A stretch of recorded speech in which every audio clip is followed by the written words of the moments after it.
Welcome back to the Maple Dragon Podcast. I'm your host, Mark Robson.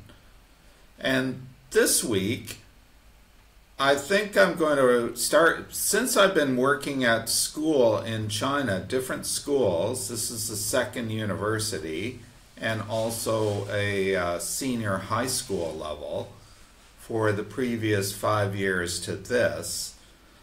I thought I would reflect on my perceptions of the students, our kinds of interactions, to really give you a sense of what young people are thinking about in China.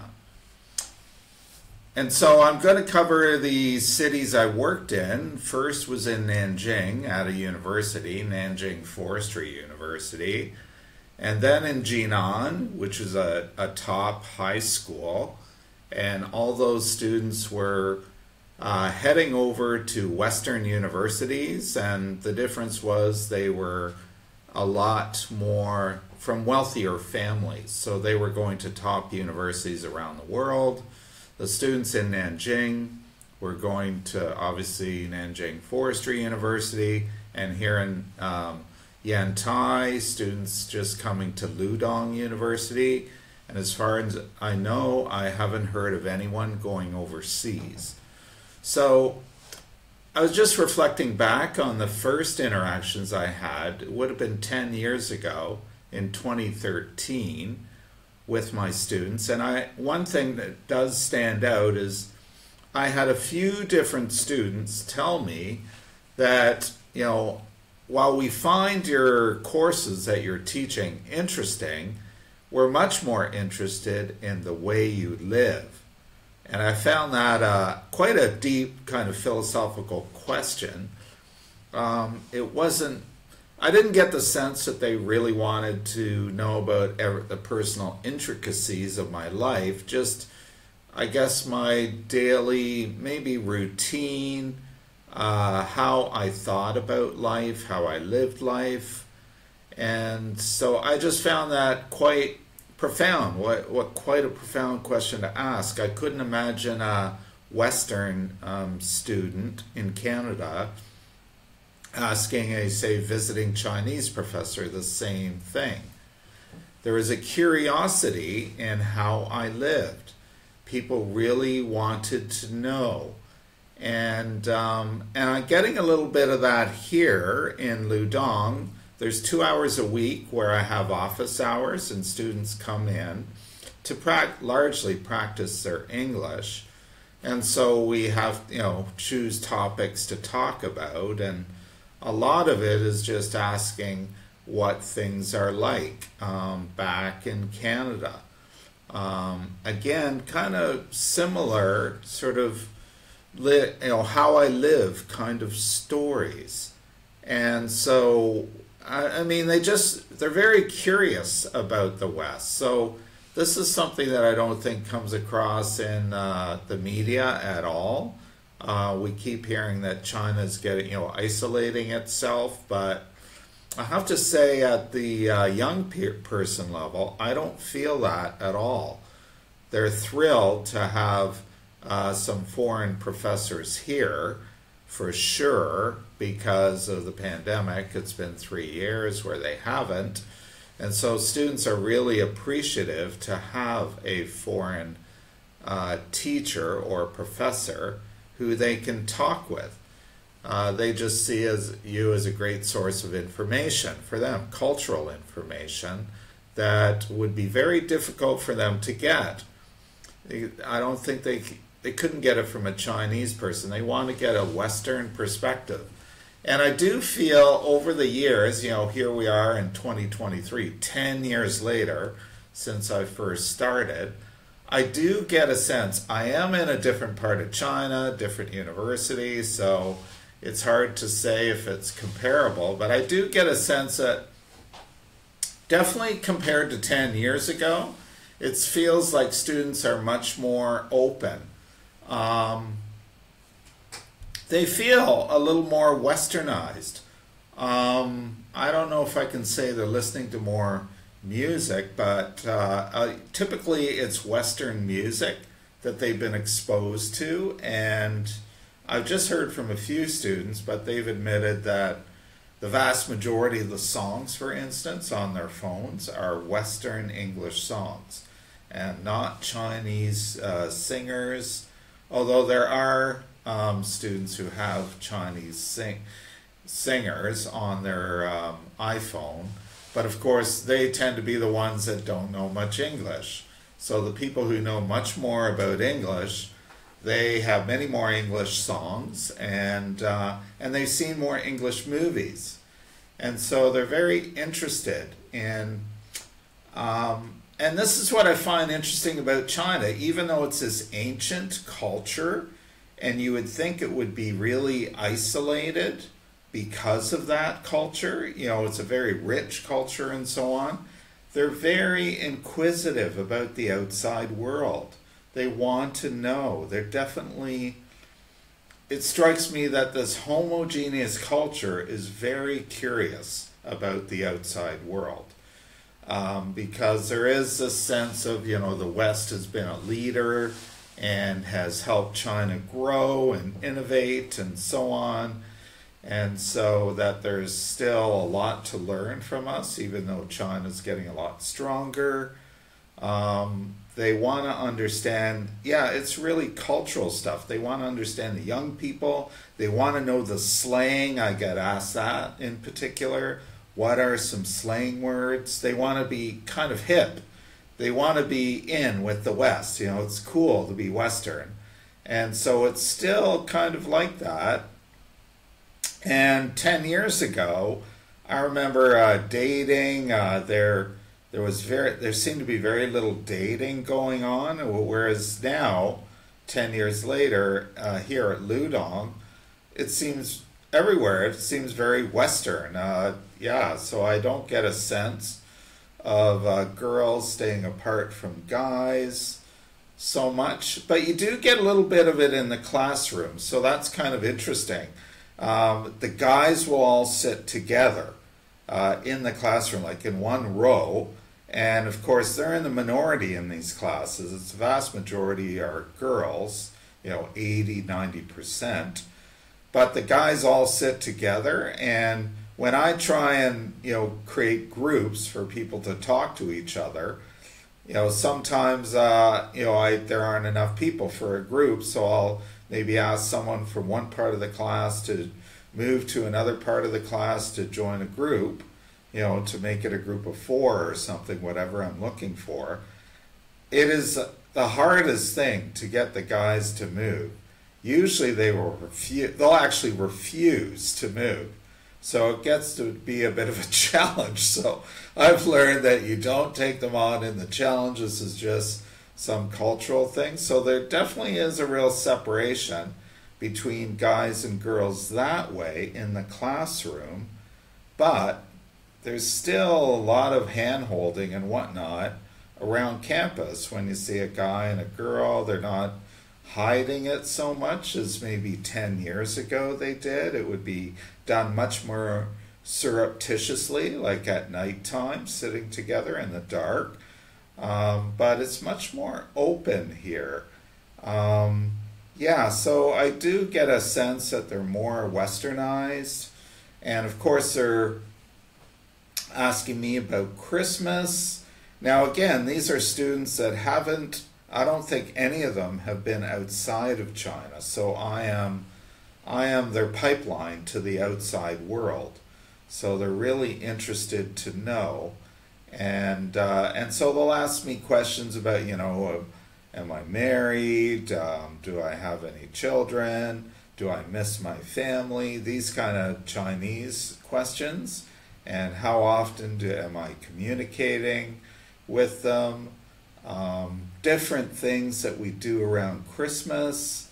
And so they'll ask me about different music bands, if I know them, and if they're that, they'll know they're famous, but they're trying to get a sense of these different movies or bands, the way these popular ones that they've heard about on the radio. And that's the main thing we talk about. We don't talk about politics. We don't get into that at all. No one brings that up. It's about music. It's about movies. It's about culture, family. So things that are important to Chinese. And anyway, I think, in summary, I think there's a lot of interest in the outside world, even though it's China, it's an ancient culture, and so on. Just for a discussion we had today in the textbook that I'm using to teach English, it was all about a story of Chinese students practicing Tai Chi. Tai Chi Chuan, I think is how they say it. They don't say Tai Chi. It's Tai Chi Chuan. And anyway, so these couple students in the story were practicing this. And I just set up a little debate, role play for the students to do in pairs. And one was supposed to make suggestions on how to interest young people in Tai Chi, because young people are not following Tai Chi. It's more for the older people. So it is dropping off involvement in Tai Chi. And so the debate or the discussion, the role play was what can be done to interest people in Tai Chi. And so this was just a little speaking exercise that I had students do. Stand up and demonstrate and talk to someone else, and they would give feedback on the ideas. And so it was all about reinvigorating the interest of the youth into a traditional Chinese recreation activity, Tai Chi. And of course, the typical suggestions they were giving is on the internet or mix it with popular music, that would make it more interesting to students. They're not, I'm just trying to think what else they're asking about. Family stuff, weather, how we live. I was telling them about tobogganing. Where we are here in China, they're not familiar with tobogganing or sleds because they don't have a very long winter. So what strikes me is the interest. Is the interest in the West. You don't hear about that in the media. It sounds like China's isolating itself, but I wouldn't say the young people are. They're definitely very interested, and I'm connected with a lot of them on WeChat, so I see what they're up to throughout the day, and they're doing a lot of sort of dance things. They're young first year girls mostly, and they're doing a lot of little dance episodes to Western songs, and they do little videotapes of that and post it on WeChat. So it's just, it seems pretty westernized. It's not traditional Chinese. You don't see traditional Chinese instruments or anything like that. They're just having fun with a lot of Western music. And then the other thing is that you notice you can get quite a bit of English on WeChat. And, this is obviously from the government.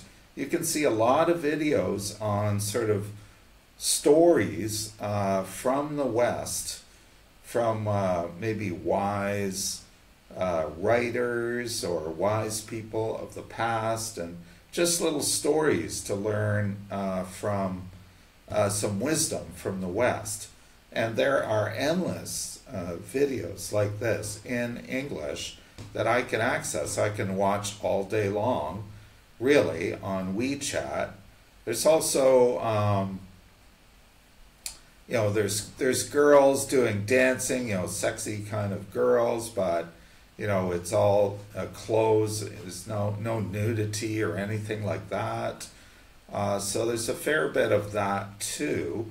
But there's also what strikes me now, so this is getting away from a little bit into the state, is what really strikes me is that it's because I've taught human geography. And so I'll say roughly 5 years ago, let's say, I was teaching it. And I remember, this is over the years, when there was the big incident in Myanmar. It was the government was, I think, killing a lot of the Rohingya Muslims. And it was all over the Western news, which I had access to because I have a VPN. So I know it's what the West is thinking about and what it sees. But I noticed there's nothing in China about it. And I would even, because it was human geography, I would even ask the students if they knew about any kind of conflicts that were on the border of China. And they didn't. So it was just kind of silence about the whole Rohingya Muslim thing. And it was literally a slaughter that was a genocide that was going on. And it was right next to China, right bordered on China. It was just silent about the whole issue. You didn't see it anywhere. And so contrast that with now, with the Israeli-Palestine conflict. This is a huge difference. I think it just feels like the internet's getting more open. So there's a lot of videos about Palestine and the Israeli conflict. There's loads of them about the history of it, about stories around it, and there's no question China supports the Palestinians. That's very clear. But I think I mentioned this before. They're not attacking Israel, though. They're also showing Israel's side.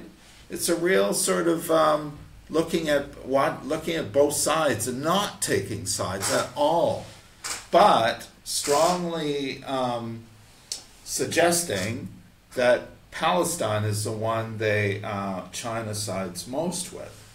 But they do give the story about Israel too. So this is quite different from the West, where I know that everyone's taking sides in the West, and they're kind of being pushed to take sides, and they get into big conflicts over it.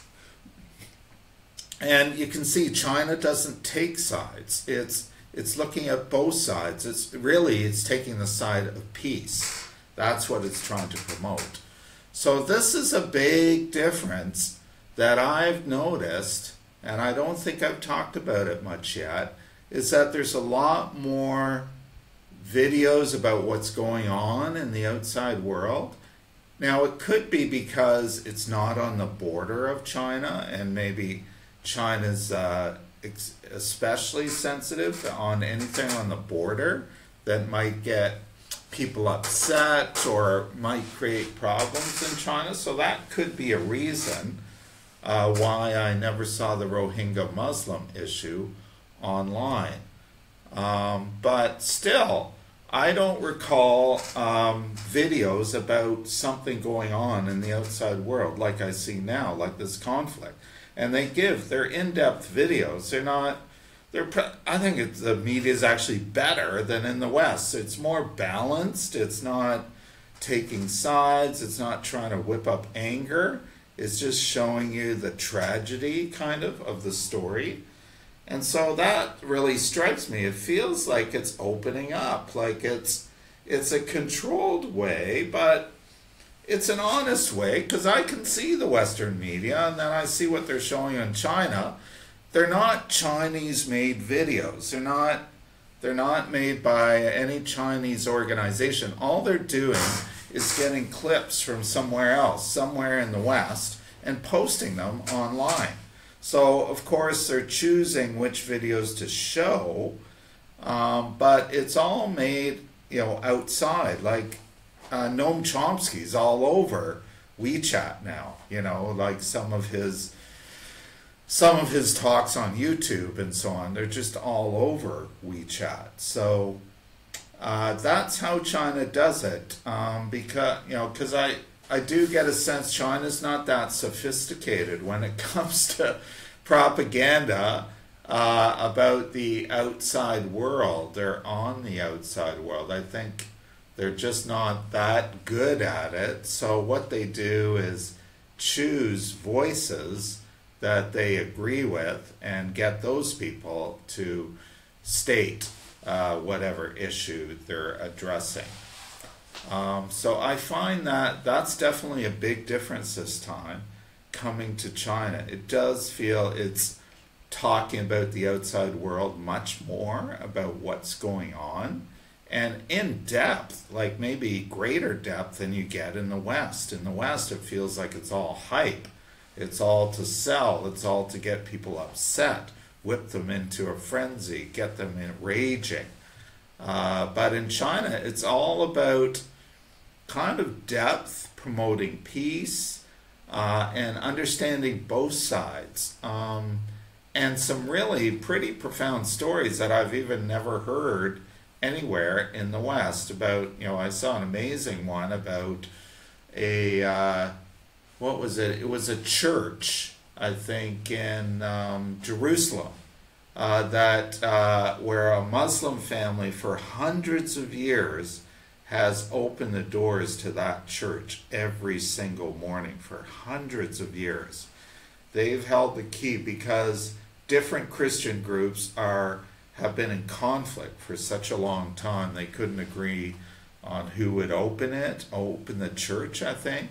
And so it was ended up being about this Muslim family that actually did it, and the Christians trusted the Muslim family. So this is the kind of story that they play on WeChat. So it's definitely very deep, very historical, really profound, but definitely to promote calmness, a peace, and an understanding that almost the antithesis of the Western media, which just seems to be about hype and whipping up a frenzy and selling more newspapers or something by having a more outrageous story. So this is all part of it. So students, you can imagine, everyone can watch this. Students can watch it, anyone with WeChat. This is all over China, and I believe it's 1 billion daily users, so it's huge. So you can imagine the power of these videos. People are going to be learning quite a bit about the outside world. And so it's not as closed off as a lot of people want to think China is. I think some of these videos are more insightful than what you see in the West.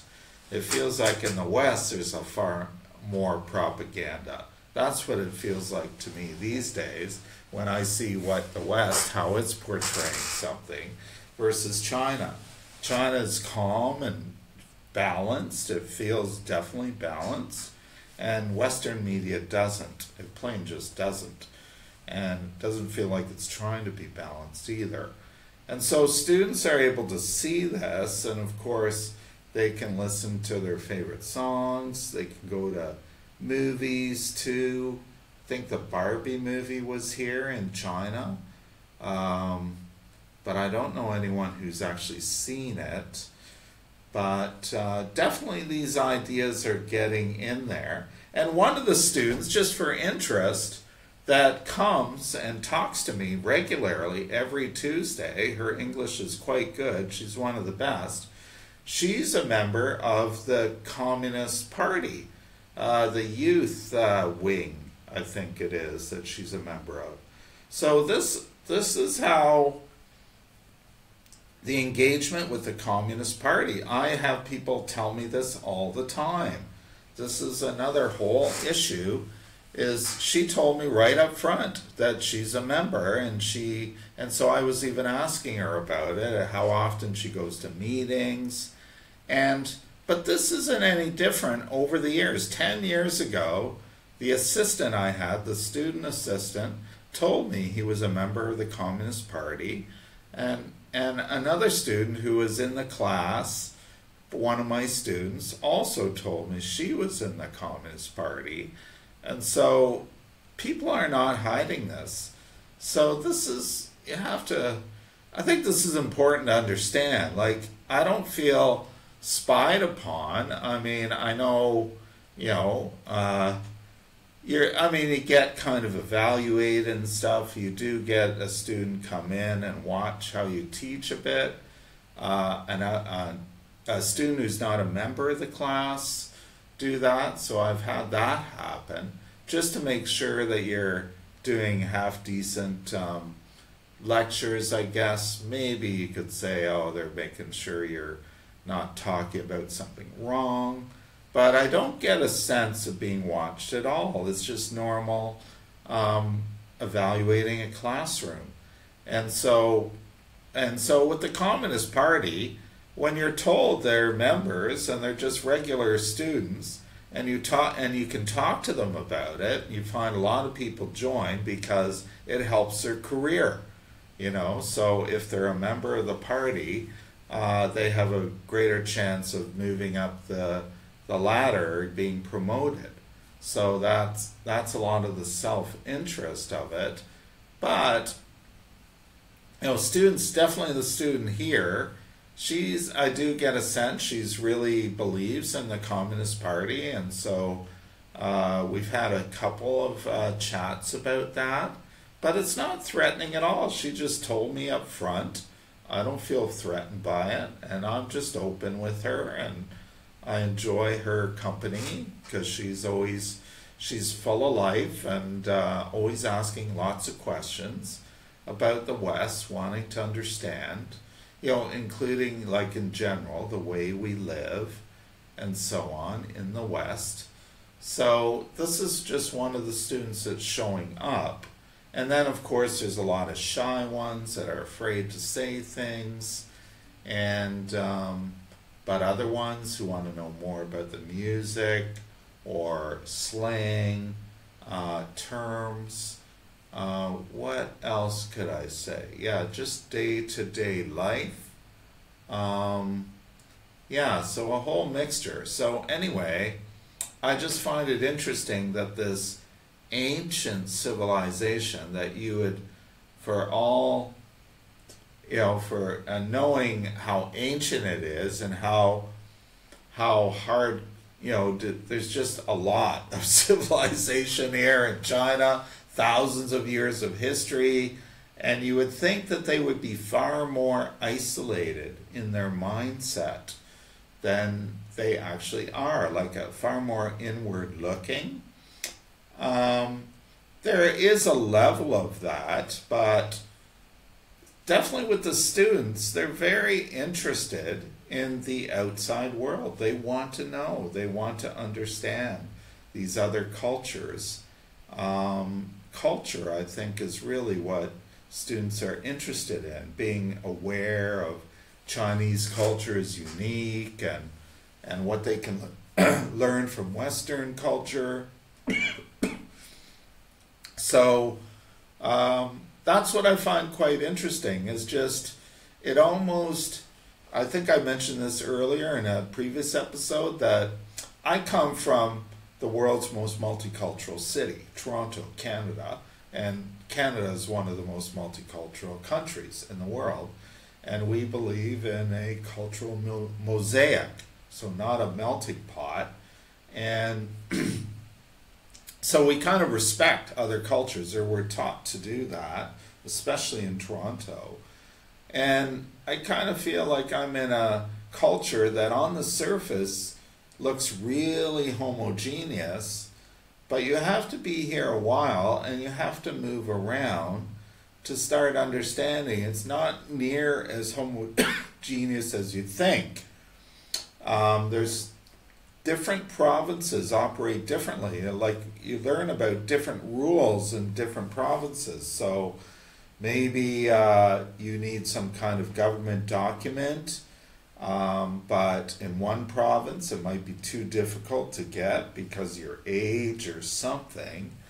And so you hear stories of people going to another province to process that document because that province allows maybe that older person to work there longer or something like that. So you just hear little stories like this about some of the differences between provinces. You realize they're not all the same, and I don't think they were ever imagined to be the same. Each of them is kind of an adaptation for the people in that area. And so everything is different. Everything is pretty localized. Like, that's the other thing, is with the banking system, very localized, very branch focused. So it matters where you opened your first bank account, what branch it was at. I'm trying to get something changed about a mistake done with my name on one of my bank accounts, Chinese bank accounts. And somehow the mistake just got discovered recently, but it's blocking me from doing different things, using some online apps, for instance. And what the bank has to do here in Yantai is they have to contact the home branch to change, for them to change the name so that they can change the name here. And it seems to be taking ages, and it's in the same province. It's in a different city, but same province. And so, yeah, so this is some of the challenges in China, is how localized the banks are. It's just really the opposite of Canada, where a branch is virtually meaningless. It doesn't really matter. It's just where you put it's just the closest bank machine where you stick your card in to get your money, because it doesn't matter what branch you go into. You get your money from the machine. You can go to the teller. You can also get the money from that bank at that teller, but you could go to any branch in the country and it would be the same. So the branch doesn't matter, but in China it does.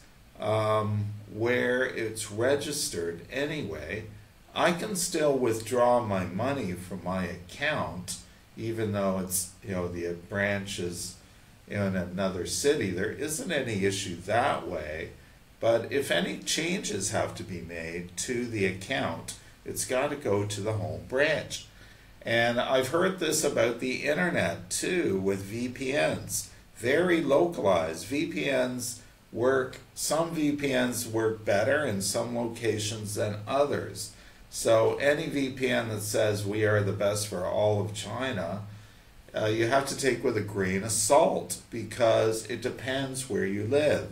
Different VPNs are going to do better in different places because it's different locally.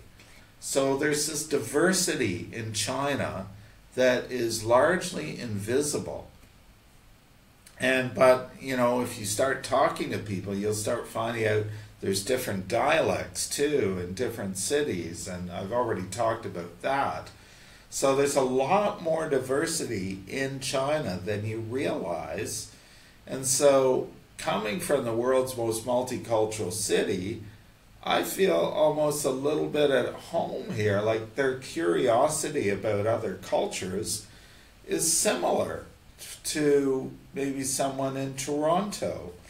But here, you don't see the different color skin and blacks and so on.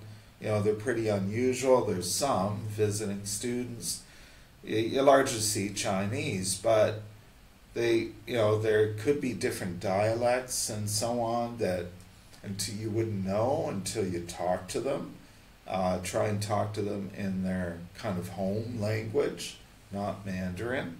Not that I could do that, but there's a lot more diversity underneath, and I think that's maybe why they're curious about other cultures, because they're not as homogeneous and as inward-looking as you would imagine they might be, being like a 5,000-year-old culture. It's just not like that. It's like there is, it's like there's a cultural mosaic here too, but it's older. It's been around longer. It's more deeply embedded compared to, say, Canada, which would be all very new and not really fully established. So I think that's why there's an appreciation for that kind of diversity, and maybe why students are curious about the outside world. They know about diversity and difference, different ways of looking at things, but from a Chinese perspective. After being in China for so long and interacting with the students, when they're in class and they talk about things, because so a lot of the classes I start with a story just to get them thinking in English, and I'll just start the story like with a sentence, and I'll ask them to add to it, to add to the story, and it'll be a focus of a certain theme, sports or food or something like that. And so the students will finish off the story and I'll write it down. And so they're coming up with different suggestions. And I find, yeah, like now, there's very little that surprises me. They'll come up with some answer to some kind of problem, and because I've heard of this before and I've learned a lot about Chinese culture, what they suggest is I know exactly where it comes from. I know it's Chinese, like talk of drinking hot water, that for instance, that's healthy. That's what you should do if you've got a cold or something, drinking hot water. So before it would be a surprise, and hearing about all the dialects, I remember the first time I heard about that in Nanjing from my students, telling me about how many dialects were in the province that we were in, and even in their own hometowns, and that was pretty shocking. But now, I mean, I don't notice the dialects here. I can't say that I have, but I'm just familiar with all that. It's not a surprise anymore. So there's less and less that are coming across as new. Definitely, to stumble across something new nowadays is a lot less likely than it was 10 years ago, obviously. And so yeah, I've just gotten used to so much of Chinese culture, and I understand it much more. But you do go a little deeper. I'm just trying to think of a few things that happened recently. There's still learning going on, so you'll learn some new reason or a deeper reason why things happen. Yeah, so I remember one of the first things that struck me was a big change in the schedule 10 years ago. That I mean, I noted it. It made that much of an impression on me. And changes happen all the time.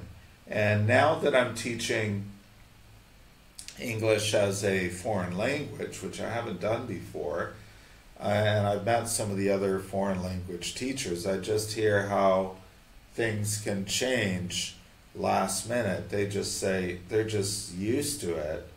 It's happening because they've been more immersed in that world than I have.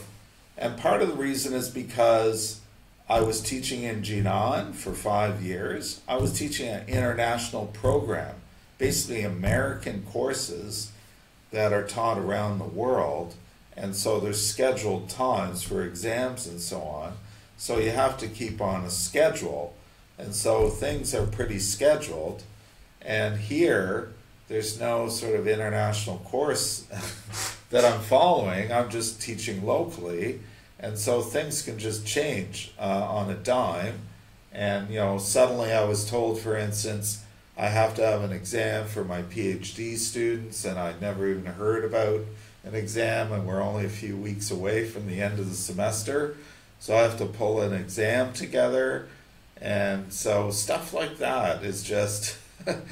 I'm more used to it, so I just learned to go with the flow, and the students didn't expect it either. Like, they didn't know, and I didn't know, so you just get used to it. So I'm not freaking out over it. I'm just working on it. It's just dealing with it. So not many. Yeah, I don't get surprised near as much. Um, I'm trying to think what else I could say. Yeah, you just get deeper. I mean, you do get new insights, a deeper. You find out a real reason for something. You thought it was something different in the past. Um, what can I say about that? Yeah. But the students are, in the classroom, people asking for leave, and that's how they word it, asking for leave. People will send me a message before class. Oh, I got hurt. Can I ask for leave? That's a typical one. And that hasn't really changed. That's pretty much stayed the same, I think, in each city that I've been in. So, yeah, it's just, yeah, there's less things that surprise me. I am still learning things. You learn deeper, like nuances about Chinese culture. So the students are more familiar to me. Their thinking is more familiar. What's interesting is that a lot of these things I made conclusions on my own about how the West is different from China based on my personal experience, but I couldn't conclusively say, is this actually right, or is it just because of my specific experience? What is backing this up is that I am teaching English as a foreign language, and the textbooks I'm using were published in China. They came from Beijing Foreign Language University, I believe it's called, which originally apparently was founded by a Canadian and who married a British guy. And so she died, she's quite famous in her 90s, but anyway, so from that university, so in a China context, and so all the stories are about Chinese interacting with Westerners. It's really comparing, it's for university students. So they'll have chapters on like comparing a Western university to a Chinese university, say for sport. For instance, a chapter I was just doing this week is all about sport in China and how it's organized and how it's different from typical British and American universities. So, they don't have, for instance, and so this is a new thing I've learned, is that they don't have competitions between universities in a sport, like in the US or Canada that I'm used to. The competition is internal to the university, and the competition is between faculties. So so if you're a student, you try to get on the faculty team of whatever it is, a soccer or whatever, or badminton, and your faculty team plays another faculty team. You don't play any other university. You don't go to another university. So I didn't know all this. This is all new to me. And so, to read it, to hear from students in class about how they're on a team, and it isn't faculty focused, and then to have this book published in China from Beijing, the sort of foreign language university, tell a story of how in China that's how it's organized compared to US and British universities. It just reinforces everything that I learned on my own. So I like that because it's making me more sure of my experience, that the experience I had is typical, is not surprising. It is typical of China. Chinese universities, faculties basically play against each other. Universities don't when it comes to the sports world. And they don't seem to have any kind of, they don't really have Frosh Week. I mean, in my book, they talk about a bit of a Frosh Week in China, but it's Sounds a pretty watered down version compared to what we have in the West. And here at this university, it doesn't resonate at all. They plainly don't seem to have anything like that. And so getting it from the textbook published in China is just reinforcing all this, that I was right, that I was correct, my understanding is right on. It's an example of the truth about China when it comes to universities and teaching. So that's what's changing, just because of what the course I'm teaching and the book I'm using in terms of understanding university. The other thing that's different is that I'm teaching first-year students. So at a university, I didn't teach first-year students before. I taught master's students, so students who had experience. And so that's different. They're very, they're just very young students, and very close, missing home and homesickness and that kind of thing. So that's the first time I've come across that. My graduate students, they've been away from home for a long time. The other thing that I've heard is that some students said they've been away from home for a long time anyway, like they went to a boarding school when they were younger, like maybe starting at 10 years old or something, or early teenage years. And so to come to university, it isn't that much of a difference. But I'm not too sure what percentage of students fall into that category, because there's definitely students that are homesick. It's their first time away from home, even though they're not that far away. So you hear how they miss their families or miss a sister or something like that. That's what's different. How they really miss their families. Like, I don't necessarily hear parents they miss, but they miss, it'll be animals, their pet cat. But I do hear, I really miss my little sister, or I really miss my big brother. It's really touching, because I don't know if I hear about that in the West. I don't know if I've ever heard that. But they will say it right here, because these are some of the discussions we have to get them to talk, is about, are they missing their family? And so you hear these beautiful things, I really miss my younger brother, and go, wow. So you do get a sense of a real family that they miss.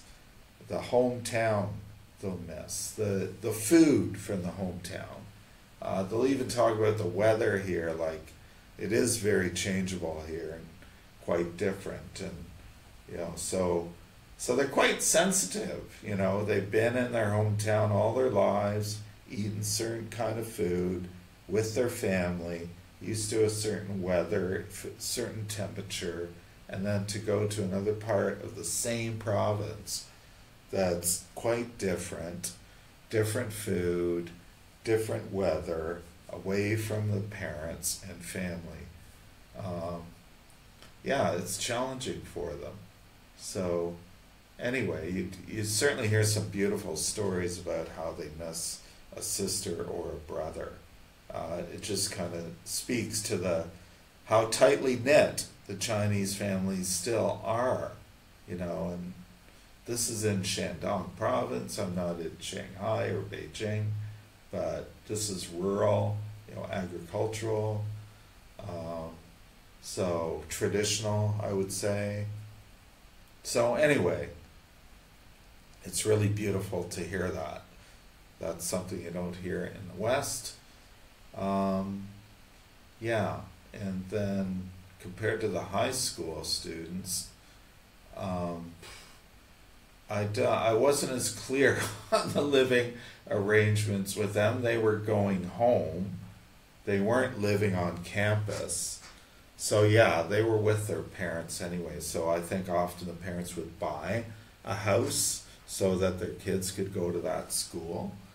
And so they would typically be going home and be with their parents. And home was in Jinan. So So that's how that was different. High school. And that brings us to a close of another episode of The Maple Dragon, the 7-year-long chronicles of a Canadian professor in China. Till next time, take care of yourself. Goodbye.